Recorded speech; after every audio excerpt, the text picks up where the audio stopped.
இன்னைக்கு உலக பிரகாரமாக பார்க்கும் பொழுது பல வகைகளிலே சபைக்கு நெருக்கடிகள் வருகிறது. ஆனால் ஆண்டவர் இதே வசனத்தில் சொல்லும்போது புறாக்களை போல கபடற்றலாக இருங்கள்னு சொன்னார். உண்மை. பல வழிகளிலே நாம் புறாக்களை போல கபடற்றவர்களாக இருக்கிறோம். அதாவது இன்னசென்ட்டாக இருக்கிறோம். பல நேரங்களிலே அநேக ஊழியர்களை நான் பார்க்கிறேன், திருச்சபைகளை பார்க்கிறேன்.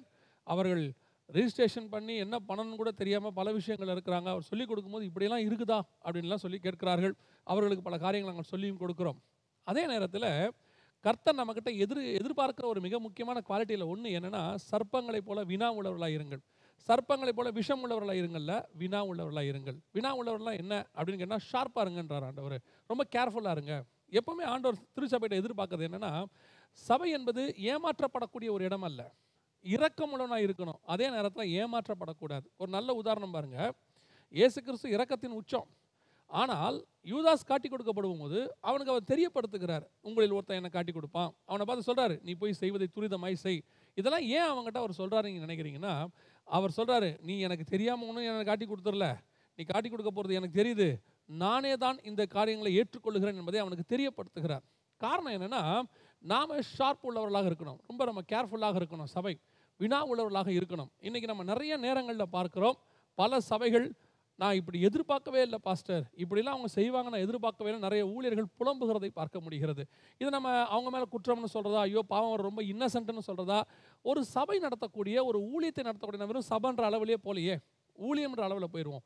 எல்லா ஊழியத்தையுமே நடத்துகிற, சுவிசேஷ ஊழியமாக இருக்கட்டும், அப்போஸ்தல ஊழியமாக இருக்கட்டும், தீர்க்க தரிசன ஊழியமாக இருக்கட்டும், எந்த ஊழியத்தை நடத்துகிறவங்களா இருக்கட்டுமே, ஒரு ஆர்கனைசேஷன், ஒரு ஸ்தாபனத்தை நடத்துகிறாங்க, அல்லது அவர்கள் ஒரு மிகப்பெரியதான அளவில் ஊழியத்தை நடத்துகிறாங்கன்னு வச்சுப்போமே, அப்படிப்பட்டவர்கள் எப்படி இவ்வளோ கேர்லெஸ்ஸாக இருக்கிறாங்க? ஆண்டவர் கேர்லெஸ்ஸை ஒரு நாள் விரும்புறது கிடையாது. கேர்லெஸ் கர்த்தருடைய, நீங்கள் அந்த இரக்கத்துக்குள்ளே கொண்டே வர முடியாது. ஆண்டவர் சொல்கிறார், நீ கேர்ஃபுல்லாக இருங்கிறார்.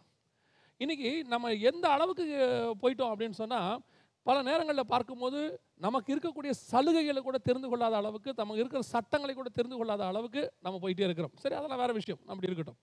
சரி, சபைக்குள்ளே வரக்கூடிய பிரச்சனையாவது நமக்கு என்னன்னு தெரியணுமே. இப்போது ஆண்டவர் சொன்னார், ஓநாய்களுக்குள்ளே உங்களை அனுப்புகிறதை அனுப்புகிறேன்னு சொன்னார். கரெக்ட், அனுப்புனார். ஆனால் பவுல் சொல்லும்போது தெளிவாக சொல்லுகிறார். அப்போஸ்தலர் நடபடிகள் 20ஆம் அதிகாரம் 29வது வசனத்தில் சொல்லும்போது, நான் போன பின்பு மந்தையை தப்ப விடாத கொடிதான ஓநாய்கள் உங்களுக்குள்ளே வரும்.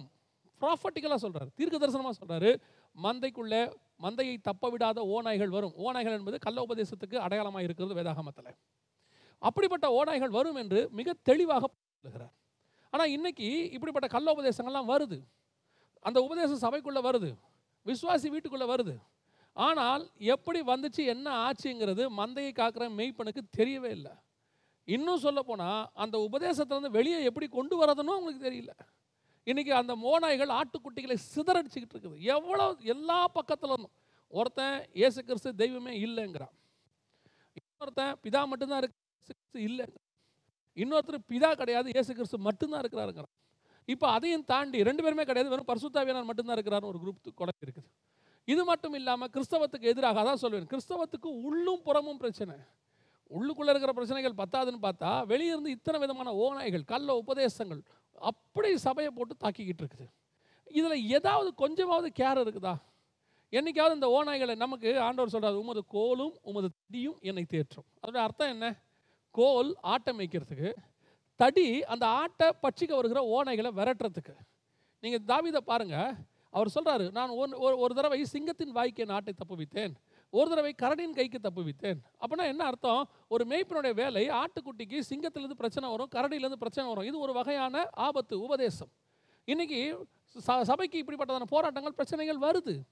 நாம் இதை காப்பாற்றுறதுக்கு என்ன செஞ்சு வச்சுருக்கிறோம்? இன்றைக்கி நிறைய ஊழியக்காரர்கள் என்கிட்ட வந்து புலம்புறாங்க, இப்படி எப்படி இவங்களெல்லாம் நான் காப்பாற்றுறது, எப்படி இந்த சபையிலேருந்து விசுவாசிகளை வந்து இந்த மாதிரி கள்ள உபதேசக்காரங்கிறது காப்பாற்றுறது?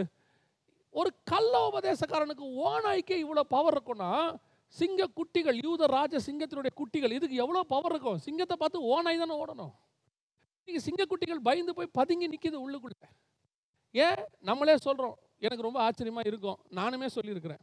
என்னென்னா, உங்கள் வீட்டுக்குள்ளே கள்ள உபதேசக்காரங்க வந்தாங்கன்னா, வேறு வந்தாங்கன்னா ஏற்றாதீங்க. இது ஒரு வகையான இயலாமை. இது ஒரு வகையான இயலாமை என்னை பொறுத்தவரை.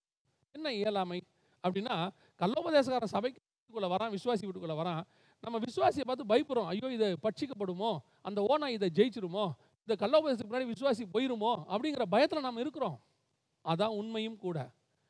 அதோடைய இன்னொரு மறைமுகமாய் நாம் ஒற்றுக்கொள்ள வேண்டிய இன்னொரு முக்கியமான விஷயம் என்ன தெரியுமா? நம்ம விசுவாசிகளை நாம் இன்னும் ஸ்ட்ராங் பண்ணாமல் இருக்கிறோம்.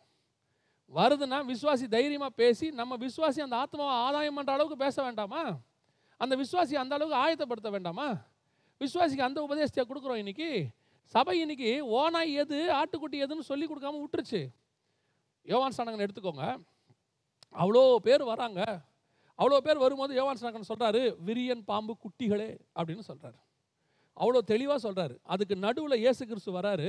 அவரை பார்த்த உடனே அவர் சொல்கிறாரு, தேவாட்டுக்குட்டின்றார். உலகத்தின் பாவத்தை சுமந்து தீர்க்கிற தேவாட்டுக்குட்டின்னு சொல்கிறாரு. கொஞ்சம் யோசித்து பாருங்கள்.